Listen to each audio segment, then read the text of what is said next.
Good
afternoon, ma'am.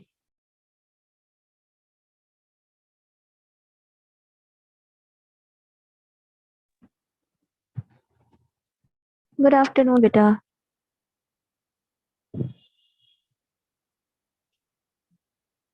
हम्म।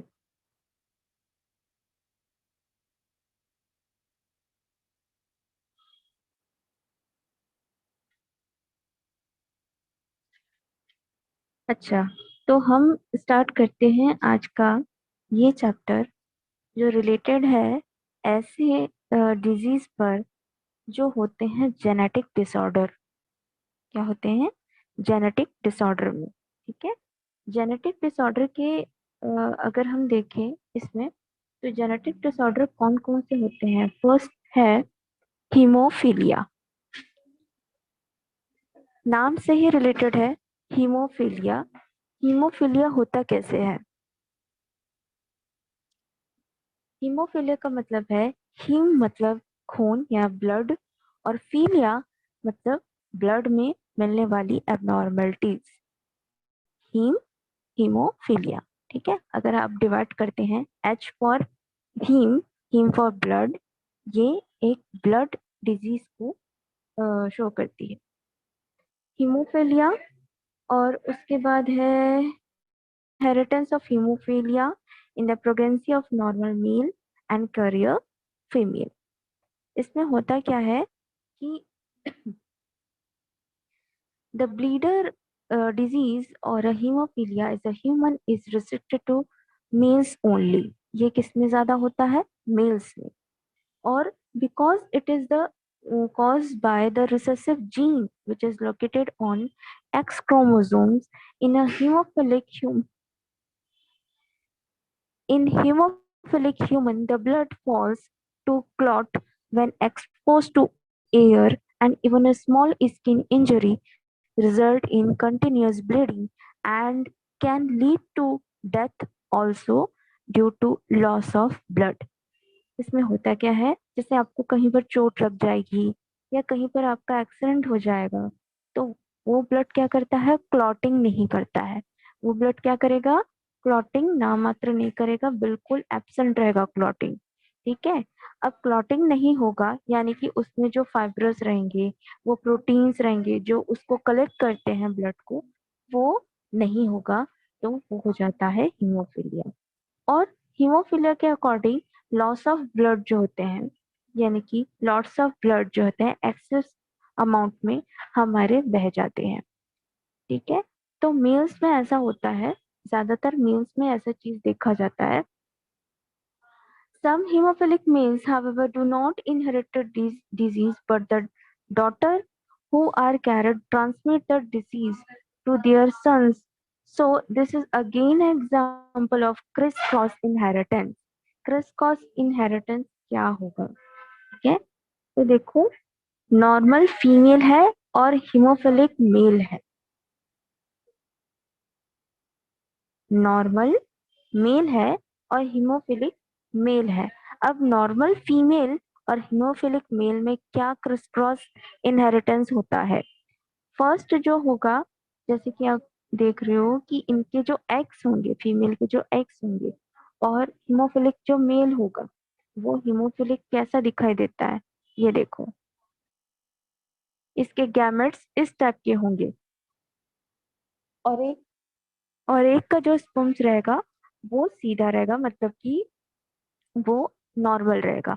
लेकिन एक gamete जो होगा एबनॉर्मलिटी शो करेगा। अब दोनों में ये चीज आएगी, तो एक सन नॉर्मल पैदा होगा और एक डॉटर, एक सन नॉर्मल होगा और एक जो डॉटर होगी वो कैरियर लेकर चलेगी। ठीक है। मतलब जहां जहां पर ये गैमेट फॉर्म होते हैं, मतलब कहना चाहिए कि जो नॉर्मल, जो सन होगा, वो सन नॉर्मल इसलिए होगा बिकॉज एक्स एक्स क्रोमोसोम्स में जहां जहां पर मिलेगा वो, और जहां पर वाई क्रोमोसोम्स मिलेगा वहां पर वो सन जो होगा नॉर्मल पैदा होगा। लेकिन जहां पर एक्स और एक्स क्रोमोसोम्स मिलेंगे वहां पर हीमोफिलिक जो चिल्ड्रन होगा वो करियर को लेकर चलेगा। मतलब एक जीन की डिसेबिलिटी या नॉर्मलिटी उसके उस करियर पर डिफाइन करेगी। ठीक है। तो यहाँ पर होता है क्रिस क्रॉस इनहेरिटेंस। जैसे क्रिस और क्रॉस, क्रिस और क्रॉस कहाँ से आया?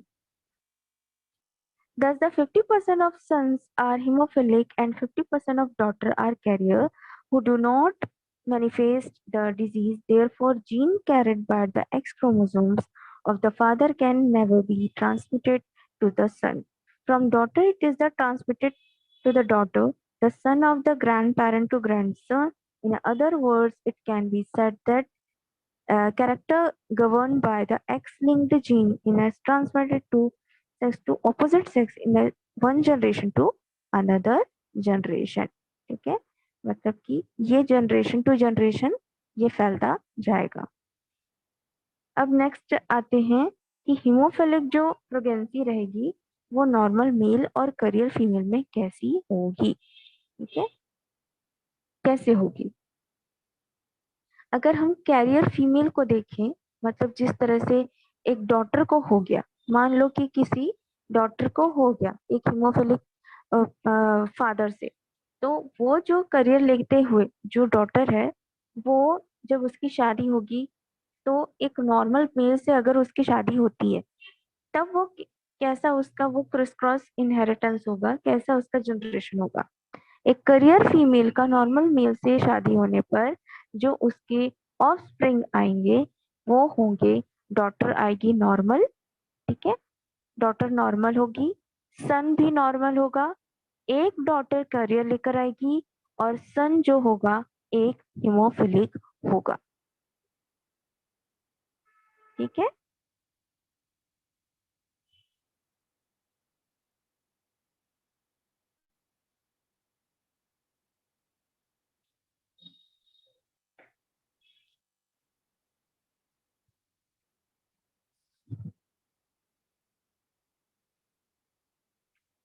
यहाँ पर देखिए एक करियर फीमेल है, नॉर्मल मेल है। अगर उनका क्रिस क्रॉस कराया जाए या उनको क्रॉसिंग करवाया जाए तो एक्स जो होंगे वो तो नॉर्मल होंगे करियर के।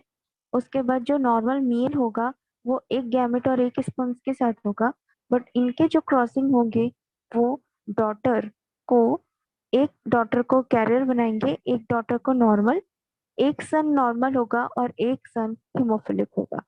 Because the pregnancy is disease कि जो मदर है, जो फीमेल आई है, उनसे जो क्रॉस करने पर जो जनरेशन आती है वो अपने सन को क्या करेगी, वो जीन दे देगी और वही जीन जो होगा वो उसे हीमोफिलिक बना देगा।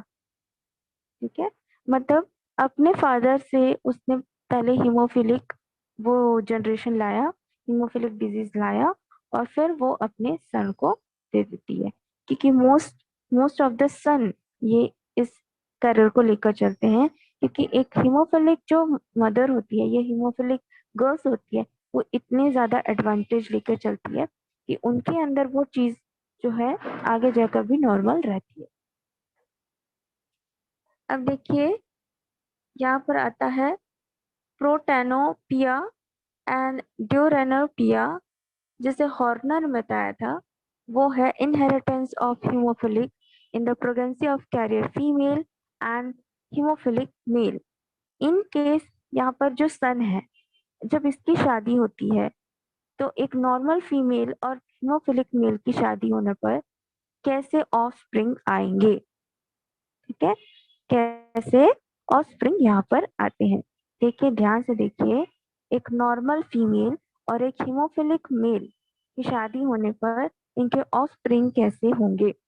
जो एक्स होंगे फीमेल के वो होंगे नॉर्मल, और जो एक हीमोफिलिक मेल का एक स्पर्म नॉर्मल होगा, एक गैमेट जो एक होता है वो गैमेट होगा। ठीक है, जहां जहां पर गैमेट होगा वहां वहां पर सन नॉर्मल होगा, लेकिन जहां पर जहां जहां पर गैमेट होगा वहां पर सन और जो डॉटर होगी, सॉरी, जहां जहां पर गैमेट होगा वहां पर जो सन होंगे वो नॉर्मल होंगे, लेकिन जहां पर लगेगा कि हीमोफिलिक मेल के नहीं, जहां जहां पर लगेगा तो वो जो स्पर्म कैरेट करते हुए जाएगा हीमोफिलिक मेल का, वहां पर डॉटर जो होगी वो करियर लेकर चलेगी। मतलब कि result is son 50% normal and 50% haemophilic रहते होंगे।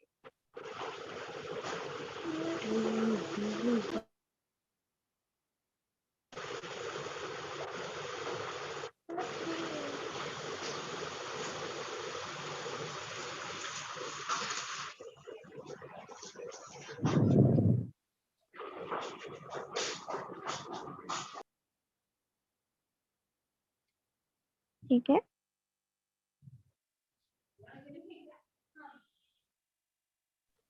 हो गया मैम, क्लास ओवर? नहीं नहीं बेटा, थोड़ा सा और बचा है।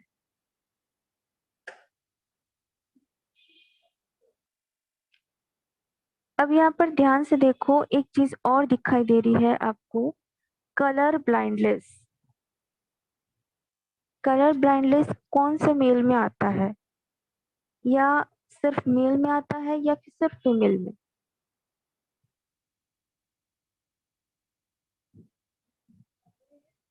जैसे आपकी एज 70-60 हो जाती है, कलर ब्लाइंडनेस वाली जो डिजीज है वो मेल को होने लगती है। ठीक है, इसमें होता यह है कि some people are not able to distinguish certain the colors. They are called the green color blindness, and the red blindness is called the protanthia, and the green blindness is duranthia. क्या होता है कि वो लोग red, blue और green में समझ नहीं पाते हैं कि रेड कौन सा है, ग्रीन कौन सा है और ब्लू कौन सा है। ठीक है, ये जो तकलीफ होती है, ये जो डिजीज का सिम्टम होता है, ये मोस्ट ऑफ द टाइम आपको दिन और रात दोनों को लेकर चलता है। ऐसा नहीं है कि सिर्फ दिन में प्रॉब्लम होती है, रात में भी प्रॉब्लम होती है। होता ये है कि जैसे आप घर से बाहर निकलोगे तो उस वक्त जो भी आपके सामने लाइट आएगी, आपको हो सकता है कि वो अ, अच्छे से ना समझ में आए। जैसे आप कहीं पर भी कोई पेंट हुआ है ब्लू कलर का, तो आप उसे ग्रीन समझोगे। ठीक है, और कहीं पर रेड है तो उसे पर्पल समझोगे कि ये कोई और कलर है। तो कलर ब्लाइंडनेस में ये होता है कि आपको वो कलर समझ में नहीं आता है। ठीक है, तो ये चीज होती है।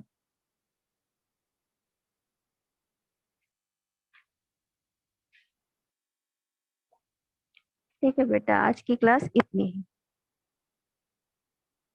Okay ma'am, thank you ma'am. हाँ बेटा।